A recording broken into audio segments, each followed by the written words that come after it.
Well, here we are looking at a real system that is in operation, and we'll allow David to explain what he does and how he keeps it going and how he keeps the worms happy in there. Yes, well, this is our never fill worm bin that we use at the house, and I'm not sure, we're only probably 3 metres from the house, so one of the beauty of these things is that there's little or no smell, or so it's not something you have to have way down the backyard hidden away.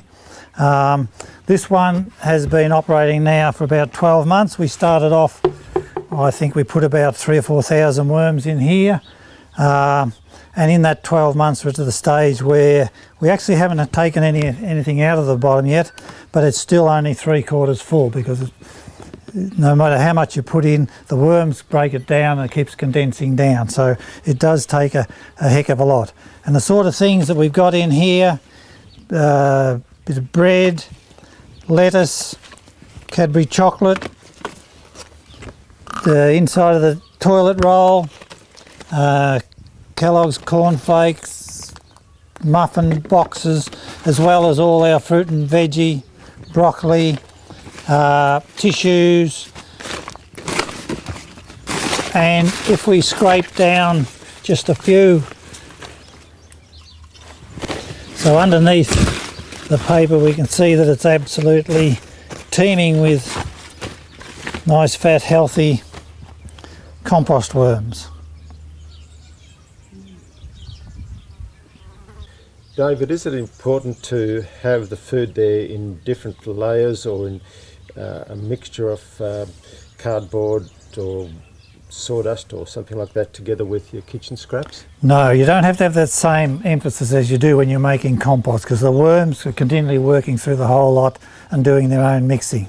What we do, and here's a good example of it, with our food scraps, because there may be bits of meat and bits of dairy and other things that run the risk of having flies in it, that Beth wraps all our food scraps up in newspaper like a packet of fish and chips, and this one's pretty well almost started to be decomposing, but that was and as you see as we open it up, it's almost impossible to see that was once veggie scraps, because the worms have very well got into it. But what we do with that packet of fish and chips is we place that right in the centre of the bin, and then with our lawn clippings and our newspaper we put that around the outside, so it gives that extra bit of protection against any potential smell, or also deterring rodents or things like that from wanting to get in it, because the real stuff's right in the middle.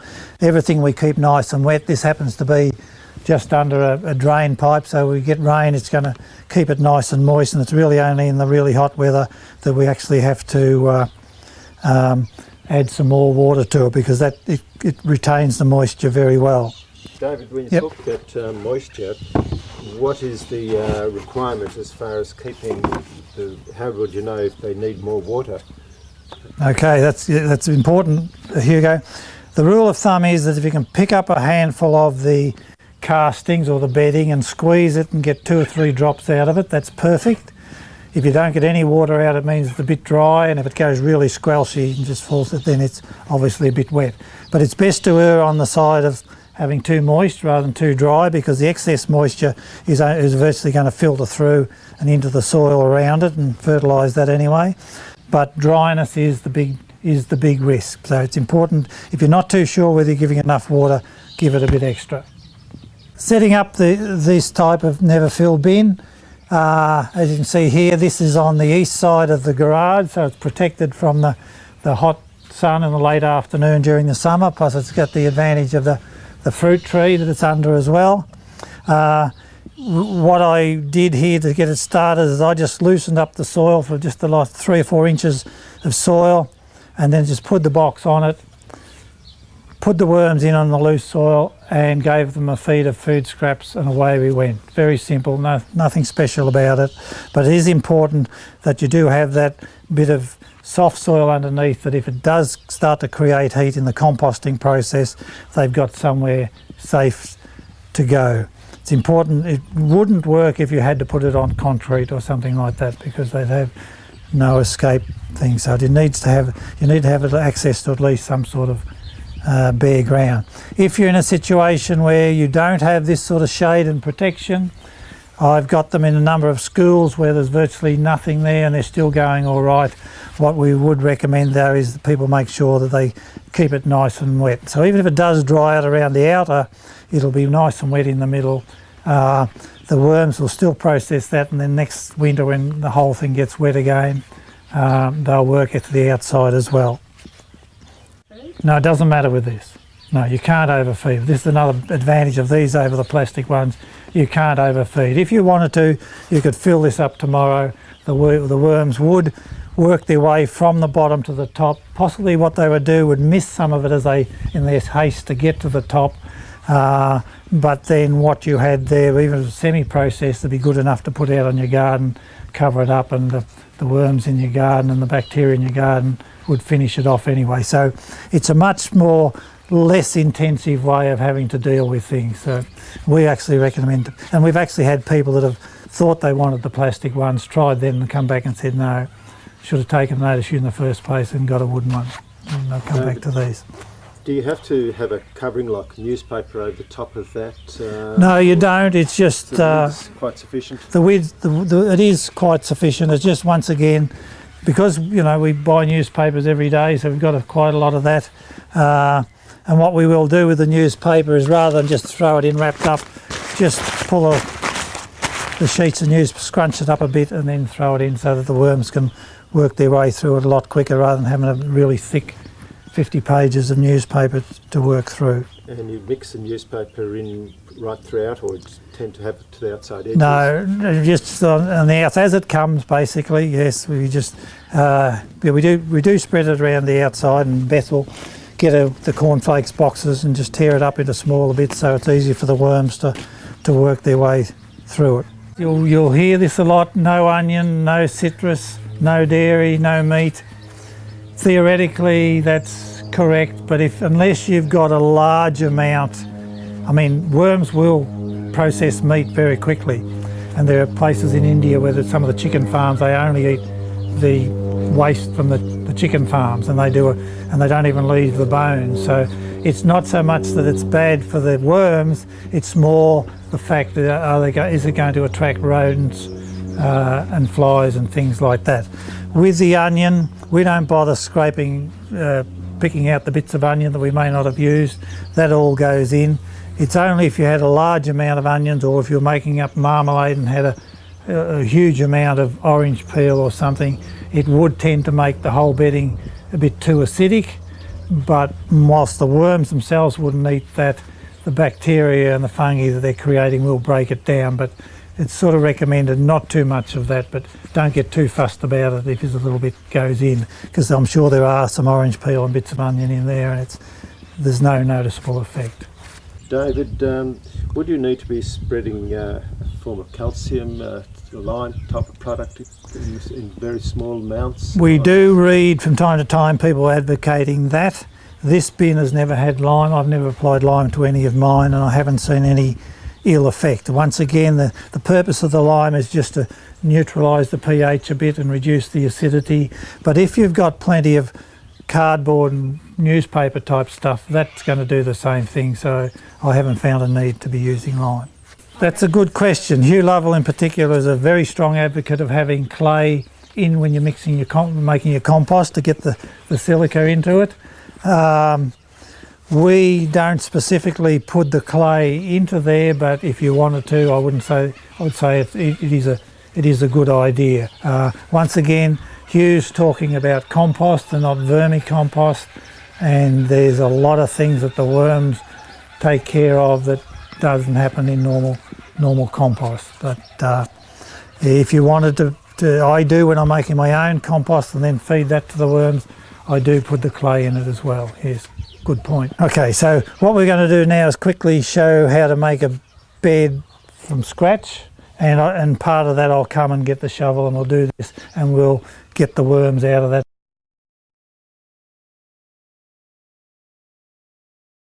Now David's going to show us how he does a no-dig garden, what has to be put into place. So it looks like quite an extensive operation here.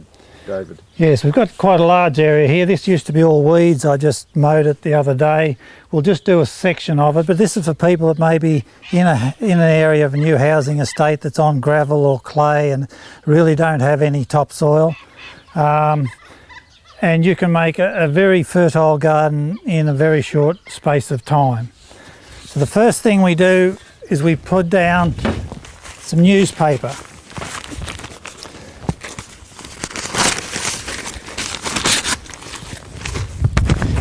This is going to act as a very effective weed mat, and eventually the worms will eat this. Don't have to be too fussy with it. The more paper you got, the more you can put out.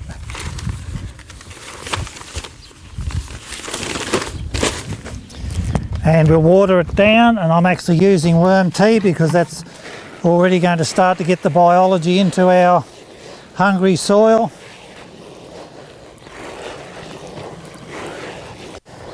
Now we're presuming at this stage that underneath this paper is just gravel or clay, very, very ordinary soil. I guess the other thing that we probably should mention here, not a lot of people understand this, that soil is actually a combination of two things: rock particles and humus. The rock particles, you can divide them into three different types. The larger particles we call sand, the medium-sized particles we refer to as silt, and the very fine particles are clay. Now it doesn't matter what soil, wherever you are in the world, that's all soil is. It's a combination of one of those three types of rock particles plus humus, which is basically something that was living that is breaking down and decaying. So obviously the more humus, the more organic material that we can get in amongst that rock particles, the healthier and the more fertile our soil is. The rock particles originally were gas when the earth was forming. It solidified and became the rock, the basis, the bedrock in our soils. And over the thousands of years, with glacial movements and floods and rain and wind and other agitation, the fine particles of the rock weather away, get mixed with the humus, and that becomes our soil. Mother Nature has provided us with the bacteria. And when I say bacteria, I'm actually referring to bacteria, fungi, protozoas, nematodes, ciliates, amoebas, a whole lot. There's a whole world of little creatures in the soil that for general talking we'll call them bacteria, but just as there are a huge number of animals in a jungle, there's a huge number of little critters in the soil. And there are certain of those types whose job it is to attach to the rocks, suck the tiny little grains of sand or bits of rock particle off the rock, and they consume that. And then another type of bacteria comes along as a predator and eats the first one, and there's a chain reaction which eventually means that bit of insoluble rock is now in a soluble form where the plants can take it up. Mother Nature understood that if she didn't make it in insoluble form, obviously all the rock would have got washed away and it'd all be in the sea.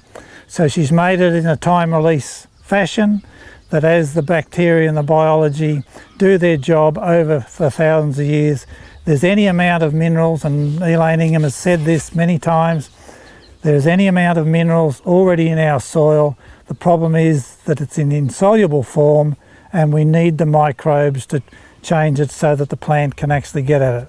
And unfortunately, the more we apply chemical fertilizers and herbicides and pesticides, we're killing the biology. The more we rip up our soils and expose them to the sun, we're killing the biology. So we need to go back the other way and have a good ground cover over our soil in the paddocks, or mulch in our gardens, so we're protecting those vital critters that are actually converting and using the minerals there. We've got to get away from thinking we've got to buy everything in a bottle or a packet, because we already have what we need. So we've got our paper base here. Now for this example, I'm going to use basically pure clay. It's just orange clay that I've got from when I excavated a dam. People may well have access to better soil than this, but if you didn't, it doesn't really matter. So we're going to throw a layer clay.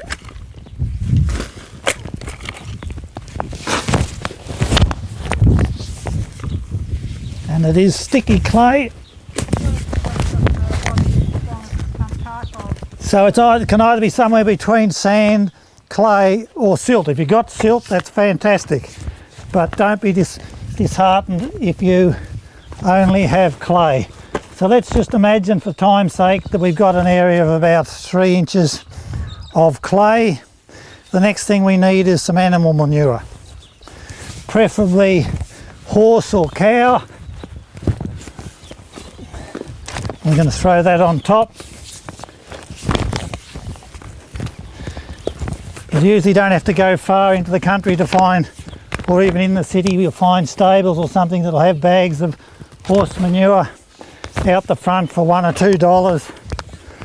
Or know somebody who's got horses in a paddock. So we'll put a layer again, about 3 or 4 inches of manure.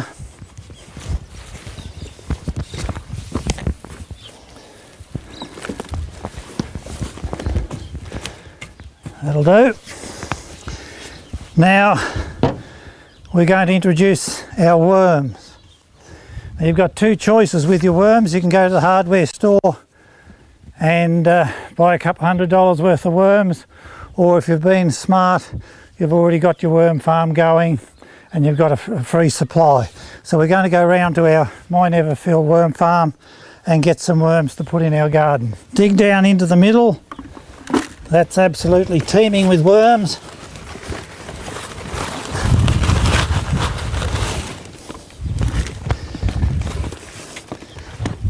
And the beauty of this is because this bin's been operating 12 months, I now know that there's at least 100,000 worms in here.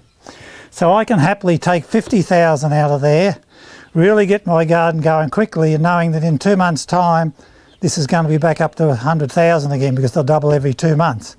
If you're starting off with 1 or 2, then obviously it's longer. But once you get to this stage, you've got a fantastic resource here that you can then use to put out in your garden.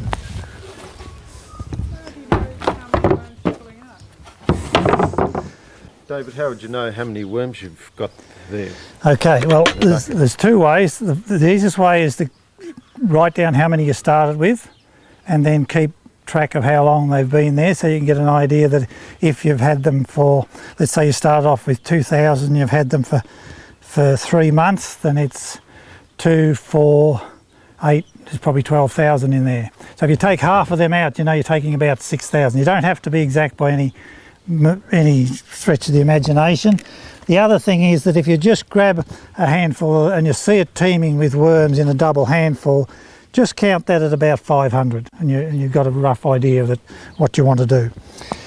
So we'll then just sprinkle, and there's still some uneaten paper and things there, and as you can just see on that bit that came out there, like there's 100 worms just sitting in that little bit there. Now within about 2 minutes, because it's a bright sunny day, those guys will have already disappeared down in amongst that, because they don't like the sun.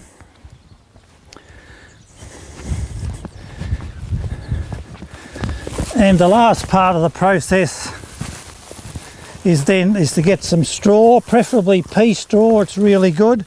If you do buy bales of pea straw, don't put it in the shed protecting it from the weather. Leave it out where it can get as wet as it can as quickly as possible. Cover. That gives your worms a bit of protection. All this will eventually be broken down into rich humus. So we're mixing our clay particles with the good hay. Because you've got fresh manure there, I would then leave that for about a month before I planted any plants into it. After about a month, it'll be safe enough that they'll have mixed it up enough that you can start putting your plants in, and within 12 months you'll find that is also teeming with normal earthworms. At the moment the earthworms may be 3 or 4 feet under the ground, but once they see all that humus up there, they're going to come up and have a party. One of the problems we have with what we've just done is that those worms that I put in there will not survive once they've eaten the manure. Okay, so in the books they sort of describe them as sacrificial worms. We don't actually like the idea of sacrificing the worms, so there is something you can do about it. What I've got here is some fresh veggie scraps from under the kitchen sink. So we'll quickly just tip them out into that. Once again, wrap it up as in fish and chips. Now I wouldn't put these in right from the start, because what we want to do is have the worms wandering around in the manure and eating as much of the manure. Once we start to realise that it's looking more like dirt and that there's not much manure left, then's the time to rescue the worms. Right? If you put this in straight away, they'll make a beeline for this and not do their job with the manure. But give them time to do their thing with the manure. Make a bit of a hole in the soil, plant your fish and chip packet in there, give it another good watering, leave it 2 or 3 weeks, come back, you'll still be able to identify your packet, and it will be absolutely full of those worms, which you can then pick up, put back in your bin. Put another fresh there, so you're not actually going to lose your worms. They'll keep being attracted to the fresh food, so you can keep picking that up once it's full of worms, put it back in your bin, and you'll find the normal earthworms are coming, but you're not sacrificing your compost worms in the process. It would have taken you a bit longer to have to allow them to spread through, but this is the beauty. If you've already got there and you've got 50,000 you can use, then that's the way I would go. But if you're only starting off and want to do this at the same time, well, then obviously you've got to do it a lot. Yes, you could have. Yes. But it just means if you had to give it more time to process it. And the way is, just keep having a poke around with a fork every now and then, and if you can still find that it looks and smells like manure, you've got to give it a bit more time. If you start to see and it's really dark soil with no smell, you know that they've pretty well done their job. Yes, now once we get to the stage where they've eaten the manure, we don't need them anymore, so we're not going to be replacing the worms. We're just going to be taking them out.